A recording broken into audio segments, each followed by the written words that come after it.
Pulsed TIG welding really comes in two different flavors. There's slow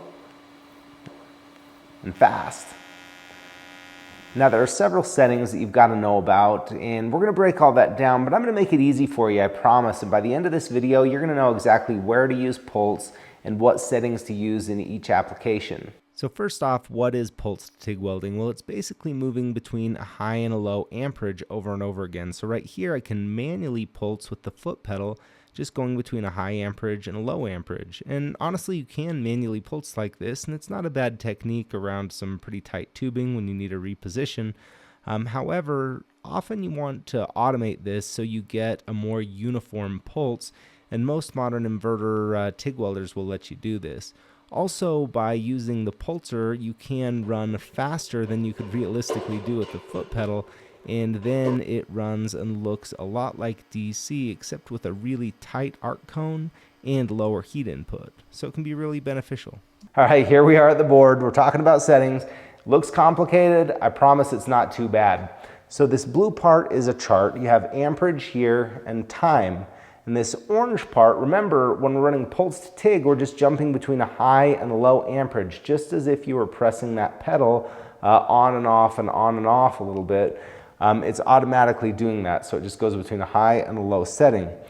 Now, to control that, you have three different parameters on basically any machine that you're going to run.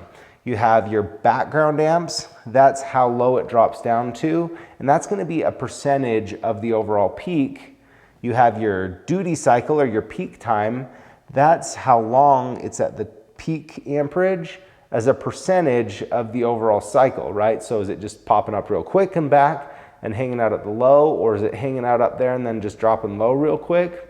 For both of those that use a percentage, I've found that 40% is a good all-around number. So if you need a percent for your parameter, just use 40 for those two and be done with it. You can fine tune from there, of course, but as a starting point, they work pretty good. Now the last one is frequency, and that's just how fast it does this. How many times per second is it going between high and low? And for a higher frequency, like the fast welding, where you want it to look just like DC, but you want to tighten up that arc cone and limit heat input a little bit, 90 hertz or 90 cycles per second and above, pretty good option. If you want it to run slow, probably somewhere around 0.8 to 1.2 cycles per second is going to be pretty good. It's basically just how fast you're adding filler, right? Because you're just using this to kind of pace your progression on either DC, or you might use that on AC. Today I'm running the HDP 251, and this machine has some pulse features that none of my other machines do. But let's start off with standard pulse using those three basic settings. Now the three basic settings are pulse frequency, or how many pulses per second you get, how fast it goes. The peak time, so what percentage of the time is at that peak amperage, and your background amps right here. Now this material is about 30 thousandths of an inch thick, or that's a little less than 0.8 millimeters. And welding material like this, a butt joint like this, would tend to warp a lot, and you can see some warpage already just from those little tiny tacks. And so you can see what you're dealing with generally. Now in an aerospace test or some other coupon test with thin material like that, it'd be clamped in a fixture. This is just carbon steel. I'm going to weld it flat on the bench so you can see what kind of distortion we end up with, where there will be some. Now I'm starting with a backstepping technique where I start about 1.25 inches from the end, and this is pretty good for thin material, but what I really want to show you is with this high frequency pulse, how tight and narrow that arc cone is.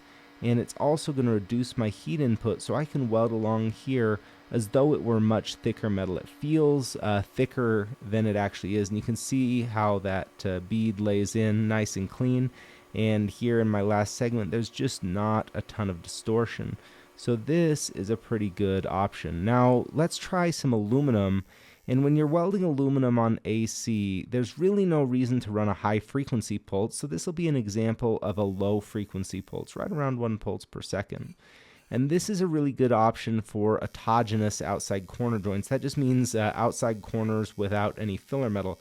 Now you can't do this on all alloys of aluminum, for sure not on 6061, in most cases not on 5052, but if you're welding 3003, it works pretty good, and it can be a huge time saver if you're building a bunch of tanks or things like that. and this is structurally adequate, you're going to save a ton of time. But remember, you have to use the right alloy, otherwise you're going to get little cracks in it, or little cracks that might leak even if they aren't structurally problematic on other alloys. So be careful with that, but look how clean and nice that is and how easy it is just with that automated process running that low frequency pulse. I really wouldn't use any kind of higher frequency pulse on aluminum. I just haven't seen any benefit from that you can't get just by adjusting the AC frequency alone.